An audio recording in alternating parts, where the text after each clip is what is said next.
अनपेक्षा शुचिर्दक्षा उदासीनो गतव्यतः सर्वारंभ परित्यागी यो मद्भक्त समे प्रियः.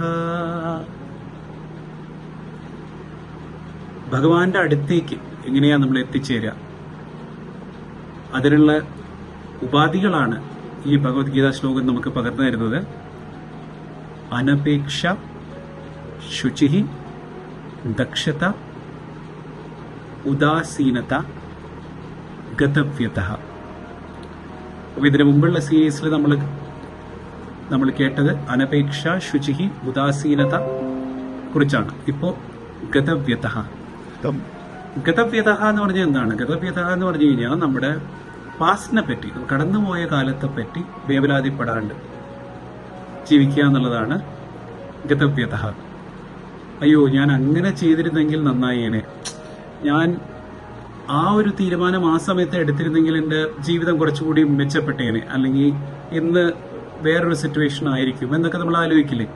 അപ്പൊ അങ്ങനെ ആലോചിക്കാണ്ടിരിക്കലാണ് ഗതവ്യത. കാരണം ഭഗവാൻ എപ്പോഴും പറയും പാസ്റ്റ് ഇസ് പാസ്റ്റ്, കടന്നുപോയ കാലമാണ്, അതിനെക്കുറിച്ച് ആലോചിച്ചിട്ട് കാര്യമൊന്നുമില്ല. ഭാവി എന്ന് പറയുന്നത് അതിനെക്കുറിച്ച് നമുക്ക് ഒരു ഗ്യാരണ്ടിയും ഇല്ല. അപ്പൊ ആ കൂടി നമ്മുടെ കയ്യിലുള്ളത് ഇപ്പൊ വർത്തമാനകാലം, ഇപ്പത്തെ പ്രസന്റ്. അതുകൊണ്ട് സ്വാമി എപ്പോഴും പറയും പ്രസന്റ് ഇസ് ഓൺലി പ്രസന്റ്. അപ്പൊ ഇപ്പൊ ഉള്ള ഈ ഒരു നിമിഷത്തിൽ ഞാൻ ഭഗവാൻ പറഞ്ഞതനുസരിച്ച് ജീവിക്കാൻ ശ്രമിക്കാം, അല്ലാണ്ട് ഭൂതകാലത്തെക്കുറിച്ച് വേവലാതിപ്പെടാതിരിക്കുക. അതാണ് ഗതവ്യത.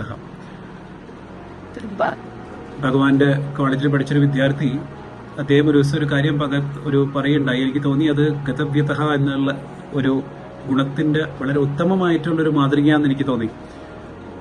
അദ്ദേഹത്തിന്റെ അച്ഛന് കുറെ വയ്യാതിരുന്നു. പലപ്പോഴും വളരെ മുഖ്യമായിട്ടുള്ള മെഡിക്കൽ ഡിസിഷൻസ് ഒക്കെ എടുക്കണം. അപ്പോൾ ഡോക്ടറുടെ അടുത്തേക്ക് കൊണ്ടുപോകണോ, സർജറി ചെയ്യണോ, ഈ മരുന്ന് കൊടുക്കണോ എന്നുള്ള പല തീരുമാനങ്ങൾ എടുക്കേണ്ട ഒരു ഘട്ടമാണ് ആ കുടുംബത്തിന്. പണ്ടൊക്കെ അവർ ഭഗവാന്റെ അടുത്ത് തന്നെ, ഭഗവാന്റെ ശരീരത്തിലുള്ള സമയത്ത് അവർ ഭഗവാന്റെ അടുത്ത് പല കാര്യങ്ങളും ചോദിച്ചിട്ടൊക്കെയാണ് ചെയ്യാറ്. അപ്പൊ ആ ഒരു അവസരം ഇല്ലാത്തത് കൊണ്ട് പലപ്പോഴും അവർക്കൊരു ബുദ്ധിമുട്ട് വന്നിരുന്നു. അയ്യോ, ഇപ്പോൾ പണ്ട് സ്വാമിയുടെ അടുത്ത് ചോദിച്ചിരുന്നു, ഇപ്പൊ നമ്മളിപ്പോ എന്താ ചെയ്യാം എന്നുള്ളൊരു വേവലാതി അവരുടെ മനസ്സിൽ കടന്നു വരുന്ന സമയത്ത് ഈ കുട്ടി, ഭഗവാന്റെ കോളേജിൽ പഠിച്ച ആ വിദ്യാർത്ഥി, അദ്ദേഹത്തിന് അമ്മയുടെ അടുത്ത് പറഞ്ഞു കൊടുക്കുകയാണ്, അമ്മ ഇങ്ങനെ അച്ഛന്റെ ട്രീറ്റ്മെന്റ് കാര്യത്തിൽ എന്താ ചെയ്യേണ്ടത് എന്നുള്ളൊരു സംശയം മനസ്സിൽ കടന്നു വരുന്ന സമയത്ത് വേറൊന്നും ചെയ്യേണ്ട, ഭഗവാന്റെ അടുത്ത് പ്രാർത്ഥിക്കുക. എന്നിട്ട് ആ സമയത്ത് കറക്റ്റ് ആണെന്ന് എന്താണോ തോന്നുന്നത്, ഉചിതമാണെന്ന് എന്താണോ തോന്നുന്നത് അത് ചെയ്യാം. അത് പറഞ്ഞിട്ട് ആ കുട്ടി വളരെ വലിയൊരു കാര്യം പറയാണ്, ഒരു തെറ്റായൊരു മാർഗത്തിൽ നമ്മളെ പോവാൻ ഭഗവാൻ സമ്മതിക്കില്ല. കാരണം ഭഗവാന്റെ സങ്കല്പമില്ലാണ്ട് ഒന്നും നടക്കില്ലല്ലോ. നമ്മള് ഈശ്വരനെ കുറിച്ച് പറയുമ്പോൾ വിഘ്നേശ്വരൻ എന്നൊക്കെ പറയില്ലേ? വിഘ്നേശ്വരൻ എന്ന് പറഞ്ഞാൽ വിഘ്നങ്ങൾ അകറ്റുന്ന ആളായിട്ട് നമ്മൾ പറയും. പക്ഷെ വിഘ്നങ്ങൾ അകറ്റുന്ന ആള് മാത്രമല്ല, വിഘ്നങ്ങൾ നമ്മുടെ വഴിയിൽ കൊണ്ടുവരുന്ന ആളും കൂടിയാണ്. എപ്പോഴാണ് നമ്മളൊരു തെറ്റായ ഒരു പാതയിൽ, നമുക്ക് ബെനിഫിഷ്യൽ അല്ലാത്ത, നമുക്ക് ഗുണം ചെയ്യാത്ത, ഗുണം എന്ന് പറഞ്ഞാൽ നമ്മൾ ആധ്യാത്മിക തലത്തിൽ ഗുണം ചെയ്യാത്തൊരു പാതയിൽ നമ്മൾ പോകുന്ന സമയത്ത് ആ പാതയിൽ വിഘ്നങ്ങൾ കൊണ്ടുവരും, റോഡ് ബ്ലോക്ക് കൊണ്ടുവരും ഈശ്വരൻ. വിഘ്നേശ്വരൻ എന്ന് പറഞ്ഞാൽ അങ്ങനെ കൂടി അർത്ഥമുണ്ട്. ഭഗവാൻ എപ്പോഴും പറയാറുണ്ട്, ചെയ്പട്ടി കാപ്പാടുട്ടി വ്രതമുനാക്കൂ, കൈപിടിച്ചുകൊണ്ട് നമ്മളെല്ലാരെയും സംരക്ഷിക്കും എന്ന് പറഞ്ഞാൽ കൈപിടിച്ച് നയിക്കുന്നതാണ് ഭഗവാൻ പറയുന്നത്, വഴി ചുമ കാണിച്ചു തരുന്നല്ല.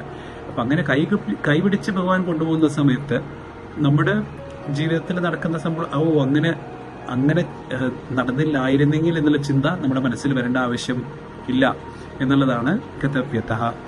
ഇതെന്താന്ന് വെച്ച് കഴിഞ്ഞാൽ നമ്മുടെ ഗൂഗിൾ മാപ്സ് എന്നൊക്കെ പറയില്ലേ? നമ്മുടെ ഗൂഗിൾ മാപ്സിൽ നമ്മുടെ ഈ മാപ്പ്, നമ്മുടെ ഒരു സ്ഥലം തൊട്ട് വേറെ സ്ഥലത്തേക്ക് പോവാണെങ്കിൽ നമ്മളൊരു തെറ്റായിട്ടൊരു റോഡ്